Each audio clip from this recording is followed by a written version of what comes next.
विदर्भ और महाराष्ट्र के उद्योगों का कैसे हो उत्थान? उत्पादकों उद्योजकों को किन सरकारी सहयोग की है अपेक्षा? नीतियों में किस बदलाव की है जरूरत? टैक्स और सुविधाओं का कैसा हो तालमेल? बाजारों की स्थिति हो या जिलों की उत्पादक विशेषता, सफल जीवन के अनुभव का सार करेगा सरकार, किसान और उत्पादक सभी को निहाल। आओ देखें उद्योग की बात रुंगटा जी के साथ। मैं मधुसूदन रुंगटा कई सामाजिक औद्योगिक संगठनों से जुड़ा हुआ। दीपावली के इस अवसर पर लक्ष्मी पूजन, धनतेरस और अनेक हमारे हिंदू नए वर्ष पर आपको न्यूज फर्स्ट चैनल की ओर से नमस्कार करता हूं और शुभकामनाएं देता हूं।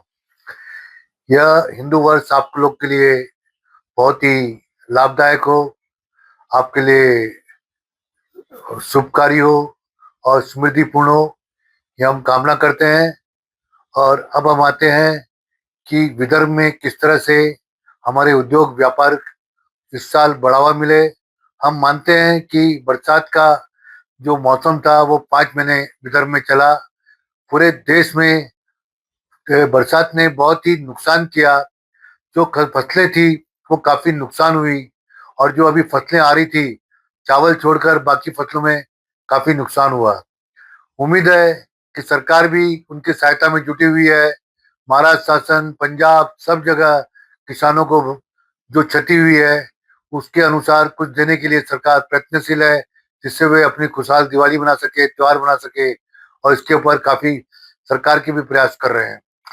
हम देवेंद्र जी जो हमारे मुख्यमंत्री है, उनके प्रयासों के लिए शुभकामनाएं देते हैं और उनकी सराहना करते हैं कि अभी गढ़चिरौली में जो सबसे बड़ा आत्मसमर्पण उन्होंने माविश मोजोला वेणुगोपाल राव, जिसे भूपति के नाम से जाना जाता था, जिसपे कई राज्यों में 6 करोड़ के सिर पे कीमत लगी हुई थी, कहीं पर 1 करोड़ की लगी थी, कहीं पे 10 करोड़ की लगी थी। अपने 60 साथियों के साथ उसने सरेंडर किया। अमित शाह की चेतावनी थी कि मार्च 2026 तक भारत में नक्सलवाद को खात्मा कर देंगे, लेकिन यह शांति प्रिय मुहिम हमारे मुख्यमंत्री ने की। यह विदर्भ के लिए बहुत शुभकारी रहा, बहुत अच्छा रहा। बिना हथियार के अब जो गढ़चिरौली है, अपना गोंदिया है, जो कई हमारे राज्य और कई प्रदेश से गड़बड़ाए हुए थे, अब लगता है कि वहां पर नक्सलवाद खत्म हो जाएगा। सिर्फ नक्सलवाद अभी आका गया है कि छत्तीसगढ़ में 3 जिलों में है, वो भी सरकार उसको खत्म करने के आगे अग्रसर है।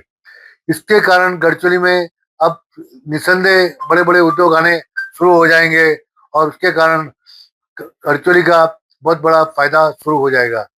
गढ़चिरौली की प्रगति अब काफी सुचारू रूप से होगी और जिस तरह से गडकरी जी ने कहा था कि मुंबई के बाद गढ़चिरौली सबसे ज्यादा राजस्व देने वाला जिला बनेगा, यह निश्चित ही तय हो गया है कि आने वाले समय में 1-2 वर्षों में गढ़चिरौली से इनकम होगी, वहाँ रोजगार के साधन बनेंगे। और जो वहाँ पर हमारे बहुत अच्छे तरह का लो एस का आयरन ओर है, उसका आमंत्रण बहुत सारे उद्योगों को होगा। एक एक समय टाटा इस क्षेत्र को छोड़कर चले गए थे, उसके बाद उन्होंने एम्प्रेस मिल, टेक्सटाइल मिल नागपुर में लगाई, लेकिन आज वो एम्प्रेस मिल नागपुर में नहीं है।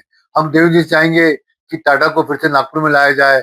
और जिस तरह से रिलायंस डिफेंस ने नागपुर में रिसोर्ट के साथ एक बहुत बड़ा एयर डिफेंस का प्रोजेक्ट लगाया है, उसी तरह का टाटा भी यहाँ पर उद्योग लगाएगा और टाटा की एंट्री नागपुर में होगी निस्संदेह, हमें देवेंद्र जी से उम्मीद है।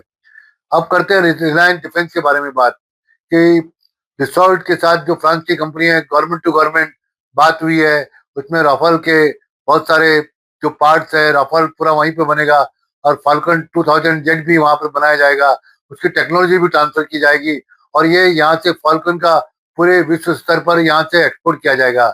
यह दुनिया के अंतर्गत एक नए तरह का डिफेंस डील है, जिसमें फ्रांस ने खुलकर इसमें आकर भारत सरकार को तकनीकी दी है।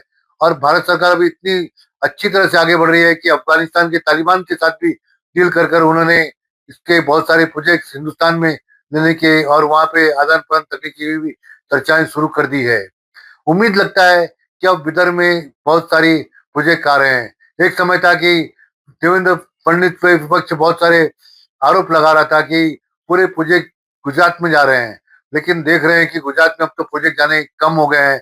सेमीकंडक्टर, एआई के प्रोजेक्ट सब हमारे विदर्भ में ही आ रहे हैं, महाराष्ट्र में आ रहे हैं। अब इसका जो डेवलपमेंट है बहुत अच्छी हो रहा है। अब दूसरा प्रोजेक्ट है बांस का, जो विदर्भ में सबसे ज्यादा है, अमरावती और भंडारा में, जहाँ पर बांस बेतहाशा होता है और उसकी कीमत नहीं मिल पाती किसानों को। वहाँ के जंगल में उसकी कीमत नहीं मिल पाती, उसको घास की तरह ट्रीट किया जाता है।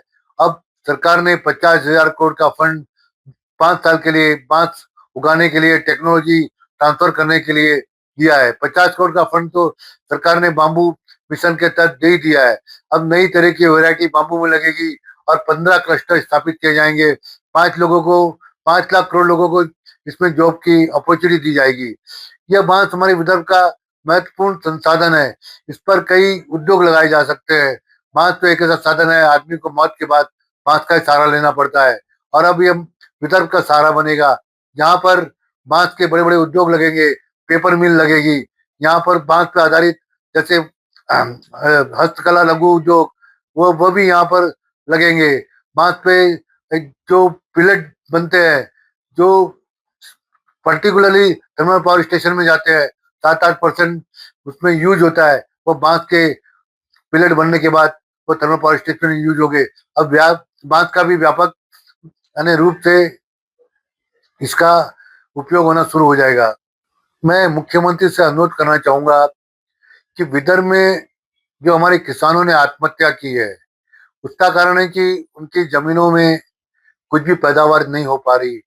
जो जैसे हमने कई अपने एपिसोड में कहा कि चावल, कॉटन, सोयाबीन, अनेक फसलें, उस सब पूरे हिंदुस्तान में जो यील्ड है विदर्भ में सबसे कम है। और हमारे पास इतना पानी होने के बाद यील्ड कम क्यों गई, उस पर विस्तृत रिपोर्ट सरकार ने चाहिए। हमने ये पाया है कि वही जमीनें बहुत सस्ते दरों पर नेताओं ने खरीदी है, अधिकारियों ने खरीदी है। यह एक बड़ा शोषण किसानों का हुआ है। यह शोषण मैं चाहेंगे कि दिवाली के बाद देवेंद्र जी विस्तृत रिपोर्ट लेकर चंद्रपुर, यवतमाल, जहाँ पर सबसे ज्यादा इस तरह का कारोबार हुआ है, वह एक लेना चाहिए कि इतनी सस्ती जमीनें क्यों बिकी है। हम मानते हैं कि डब्ल्यूसीएल की जमीनें जब 15 लाख से 35 लाख तक बिक रही है, वहां पे रोजगार मिल रहा है। बाकी अगर किसान की जमीन डब्ल्यूसीएल की उसमें नहीं जाती, वो इतनी सस्ती क्यों बिक रही है, किस तरह से किसान उसको बेचने में आमदा हो रहा है। यह नहीं होना चाहिए, जिससे विकास के साधन नहीं होते। तो किसान को मजबूत करने के देवेंद्र से अनुरोध है कि इस पे एक विस्तृत रिपोर्ट बनाए, और जिन्होंने किसानों ने सस्ती जमीनें बेची है, जिन नेताओं ने खरीदी है, उनसे ये प्रयास करें कि कम से कम जिस मूल्य पे खरीदी है उससे ज्यादा कीमत उनको दिलाए। इससे किसानों का भला होगा, सरकार पे भी बोझा कम पड़ेगा। हम दूसरी तरफ बात करते हैं कोल गैसिफिकेशन प्लांट की। अभी अडानी कडमेश्वर के पास नागपुर में 70,000 करोड़ का प्रोजेक्ट ला रहे हैं। हम चाहते हैं ऐसे प्रोजेक्ट बल्लारसा में आए, राजुरा में आए। इस कोल गैसिफिकेशन से, इसके केमिकल वैल्यू होने से सरकार के राजस्व में फायदा होगा, वहां पे रोजगार के साधन बनेंगे, प्रदूषण कम होगा, और इस तरह के प्रोजेक्ट आने से बहुत बड़ा यहाँ पे संसाधन आएगा। इसके लिए मैं बाला साहब दराड़े, जो न्यू क्लीन एरा टेक्नोलॉजी के प्रमोटर हैं, उनको साथ दिया है। मधुसूदन अग्रवाल जी अजंता परमा के, अभी इन्होंने जानकारी दी है कि 30 नवंबर तक इसका भूमि पूजन हो जाएगा। वहीं पर गेटा एनर्जी के श्री अनूप गोयल जी और चौधरी जी काम कर रहे हैं। निस्संदेह यह प्रोजेक्ट एक नई दिशा दे सकते हैं, और हम अनूप गोयल जी से चाहेंगे कि कई लोग ऐसी टेक्नोलॉजी लेने को चाह रहे हैं जो कोल गैसिफिकेशन में स्टील प्लांट लगाकर उसका क्रेडिट उत्सर्जन जो है उसका भी फायदा ले सकते हैं। और उसके कारण जो कोल गैसिफिकेशन से जो प्रदूषण कम होगा, जो प्रोडक्शन बढ़ेगा, ये टेक्नोलॉजी भी देना चाहिए, जिससे विदर्भ एक उन्नति की ओर जा सकता है। सरकार भी उसको प्रोत्साहन देने के लिए 15% इंसेंटिव अपनी ओर से दे रही है। अभी बड़े ग्रुप आने से शायद इंसेंटिव बढ़ सकता है, क्योंकि मानते हैं इसमें रिस्क फैक्टर ज्यादा है। चाइना और जापान में इस तरह के प्रोजेक्ट बहुत सारे हैं। अब भारत में यह एक प्राइवेट सेक्टर में कदम हुआ है। दूसरी तरफ डब्ल्यूसीएल ने ये प्रोजेक्ट लगाने की कोशिश की है, उसने 2 बार टेंडर आमंत्रित किए, लेकिन दोनों बार टेंडर में प्राइवेट सेक्टर पीपीए के अंतर्गत आया नहीं। अब डब्ल्यू कोल इंडिया के चेयरमैन ने कहा है कि डब्ल्यूसीएल खुद ही वो प्रोजेक्ट लगाएगा, और इससे कोल गैसिफिकेशन प्लांट बनी के आसपास लगेगा। इस तरह से हमारी तरफ करीब 1.5 लाख करोड़ के प्रोजेक्ट आ रहे हैं। हम चाहते हैं विदर्भ में कम से कम 5 लाख करोड़ के प्रोजेक्ट अगर इस क्षेत्र में आते हैं, तो इससे हमारी यूरिया की जो डिपेंडेंट है विदेशों पर, ये यूरिया का डिपेंडेंट कम हो जाएगी। और जो हमारा 300 मिलियन टन का स्टील का प्रोडक्शन है, वह भी 300 मिलियन टन प्रोडक्शन में विदर्भ से बहुत ज्यादा प्रोडक्शन यहाँ पे मिलना शुरू हो जाएगा। अब दिवाली का मौका है तो हम देवी चाहते हैं कि एमएसएमई की तरफ भी देखें। जो एमएसएमई में आज सबसे ज्यादा नुकसान हो रहा है इलेक्ट्रिसिटी रेट को लेकर। एक तरफ सरकार चर्चा कर रही है कि किस तरह से कंपटीशन में उद्योग टिके, उनका लागत कम आए, लेकिन उसकी तरफ सबसे बड़ा इशारा जाता है हमारे राज्य शासन की तरफ, जहां पर बिजली की दरें हिंदुस्तान में सबसे ज्यादा है। हम देवी जी चाहते हैं कि कम से कम बिजली दर उद्योगों के लिए 3 रुपया कम कर दे हुए। तो एमएसएमई को अगर 3 रुपया कम कर देते हैं तो निस्संदेह विदर्भ के एमएसएमई और एग्रो इंडस्ट्री टिकेगी, आगे चलेगी।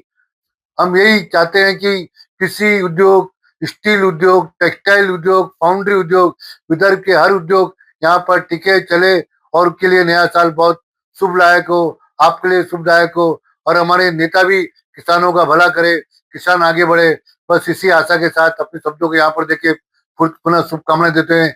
मैं फिर अगले सप्ताह आपसे मिलूंगा। नमस्कार। अगर आप ये वीडियो YouTube पर देख रहे हैं तो हमारे चैनल को सब्सक्राइब कर बेल आइकन दबाएं।